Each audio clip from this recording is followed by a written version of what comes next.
Salam, selamat bertemu lagi teman-teman dan rekan-rekan dosen Universitas Ciputra.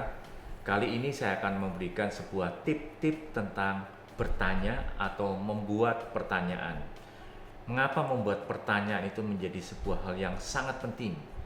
Karena pertanyaan itu akan mengarahkan mahasiswa tentang apa yang harus mereka pelajari, apa yang mereka harus dalami, dan apa yang harus mereka utarakan kembali ke publik, sehingga publik menjadi tahu kedalaman, kekuatan dari pengetahuan yang dimiliki oleh dosen.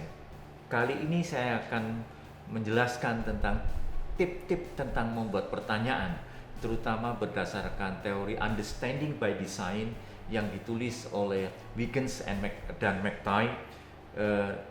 Mereka menjelaskan ada 6 facets of understanding atau ada 6 jenis pengertian atau pemahaman. Nah, dengan mengetahui ini, maka kita bisa membuat pertanyaan yang lebih eksploratif. Pertanyaan kita tidak monoton dan pertanyaan kita tidak menggali dalam satu aspek saja, tapi 6 aspek secara keseluruhan, secara menyeluruh, sehingga mahasiswa akan belajar lebih luas lagi atau lebih dalam lagi. Membuat pertanyaan itu akan sangat penting ketika Anda semua menggunakan Moodle atau e-learning kita. Misalkan ketika Bapak Ibu menyodorkan sebuah video, menyodorkan sebuah bacaan, dan setelah mahasiswa menonton bacaan, setelah mahasiswa menonton video, Bapak Ibu membuat pertanyaan. Bapak Ibu menuliskan pertanyaan, sehingga mahasiswa dengan menjawab pertanyaan itu, mahasiswa bisa belajar sesuatu yang diharapkan. Pertanyaan yang pertama dinamakan dengan pertanyaan explanation. Artinya pertanyaan ini menggali kemampuan mahasiswa untuk menjelaskan sesuatu, baik menjelaskan fitur, menjelaskan proses, menjelaskan prosedur. Contoh, mahasiswa belajar tentang HP. Kemudian dosen memberikan video tentang HP, dosen memberikan artikel tentang HP, dosen menulis sebuah pertanyaan, apa ciri-ciri HP yang baik? Jelaskan fitur-fitur yang ada di HP. Ini adalah sebuah proses yang menggali atau pertanyaan yang menggali sebuah mengungkapkan fitur. Bisa juga pertanyaan menjelaskan proses, bagaimana mengoperasionalkan kamera dalam HP. Ini adalah pertanyaan yang menggali tentang proses. Pertanyaan yang kedua adalah pertanyaan yang menuntut mahasiswa atau orang yang belajar untuk mengaplikasikan pengetahuan. Contoh, masih sekitar HP. Pertanyaan yang diajukan adalah bagaimana menggunakan HP menjadi sebuah media pembelajaran online.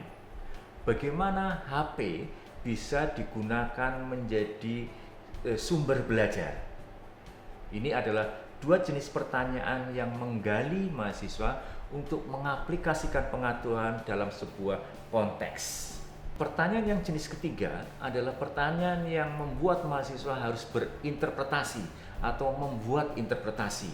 Ini dinamakan dengan pertanyaan interpretation. Contoh masih sekitar tentang HP atau handphone. Pertanyaan yang bisa diajukan adalah berapa kuota yang dihabiskan oleh mahasiswa UC di dalam menggunakan handphone untuk pembelajaran online dalam 1 minggu atau 1 bulan. Nah, pertanyaan ini adalah pertanyaan yang membuat mahasiswa menghitung, membuat interpretasi tentang berapa jumlah kuota. Kemampuan interpretasi, kemampuan memprediksi itu menjadi sebuah hal yang penting.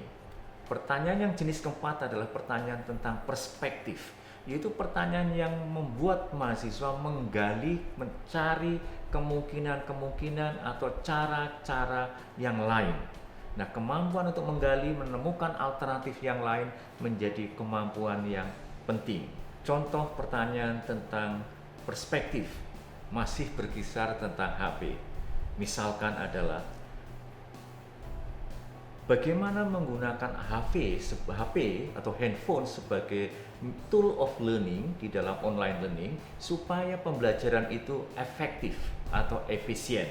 Nah, Pertanyaan ini adalah pertanyaan yang menggali mahasiswa untuk mencari alternatif cara menggunakan HP di dalam pembelajaran online. Pertanyaan yang kelima atau pertanyaan jenis kelima adalah pertanyaan tentang empati, yaitu pertanyaannya akan menggali perasaan mahasiswa supaya dia bisa paham apa yang dirasakan orang lain. Contoh tentang pertanyaan empati. Bagaimana kalau Anda menjadi seorang mahasiswa dan harus mengikuti pembelajaran online, namun kuota Anda di dalam HP Anda habis? Perasaan ini adalah perasaan untuk menggali perasaan mahasiswa. Dia menempatkan posisi ketika kalau seandainya dia nggak punya kuota tetapi dia bisa mengikuti atau harus mengikuti pembelajaran online. Ini adalah pertanyaan-pertanyaan menggali tentang perasaan empati mahasiswa. Pertanyaan yang terakhir atau pertanyaan yang keenam atau jenis keenam adalah pertanyaan tentang self-knowledge atau pertanyaan yang menggali tentang pengetahuan baru yang dimiliki oleh mahasiswa ketika proses belajar sudah selesai. Contoh pertanyaan adalah, melalui pembelajaran yang kali ini, hal baru apa yang Anda dapatkan?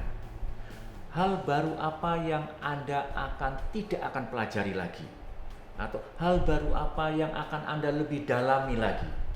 Nah, itu adalah pertanyaan-pertanyaan tentang self-knowledge atau lebih ada orang lain mengatakan pertanyaan reflektif, yaitu sebuah pertanyaan yang akan menggali tentang kemampuan pengetahuan yang dimiliki setelah proses belajar selesai.